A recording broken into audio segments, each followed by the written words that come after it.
शिवराय भावानो, आता आपण निघालो कंपनीमध्ये गाडी भरायला. अजून डिलिव्हरी आपल्याला कुठल्याही माहिती नाही आहे, गेल्यावर कळणार. शक्यतो कोल्हापूरची डिलिव्हरी मिळते आम्हाला, कोल्हापूरचीच असावं. तर भावानो, आपण आता कंपनीमध्ये एंट्री मारणार आहे, वसंतदादा साखर कारखान्यामध्ये. सर भावा,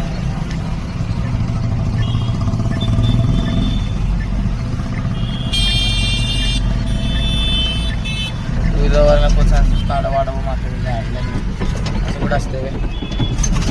तर भावानी कंपनी आहे आमची, कंपनीमध्ये आता एंट्री मारायची आपण आता मस्तपैकी. भावानं कंपनीमध्ये धुराळा उडते म्हणून हे ट्रॅक्टरनं पाणी मारलं जाते, टँकरनं पाणी मारलं जाते. की धुराळा इतका उडतोय ना, भयानक धुराळा उडतोय.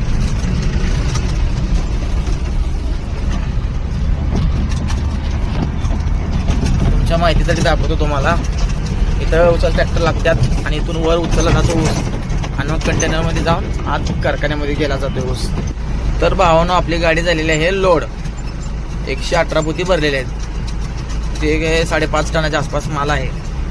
तर कोल्हापूरची डील मिळाल्या, तुम्हाला बोललो की नाही मला कोल्हापूरच मिळणार म्हणून. कोल्हापूरची डील मिळाल्या, आता जायचं आपण सरळ कोल्हापूरला, ही साखर कारखान्याची फॅक्टरी. तर भावानं आपण आता करायला आलोय काटा. तर बघू शकता किती गर्दी आहे काटाला. आता या गाडी मागे पुढे एक गाडी आहे, त्यानंतर ती सुकलेली, परत ट्रॅक्टर, परत एक ट्रक. भरपूर नंबर आहेत, आपला 6वा ते 7वा नंबर आहे गाडीचा. आता इथं अर्धा-पाऊण तास आपला वेळ जातोय काटा करायला.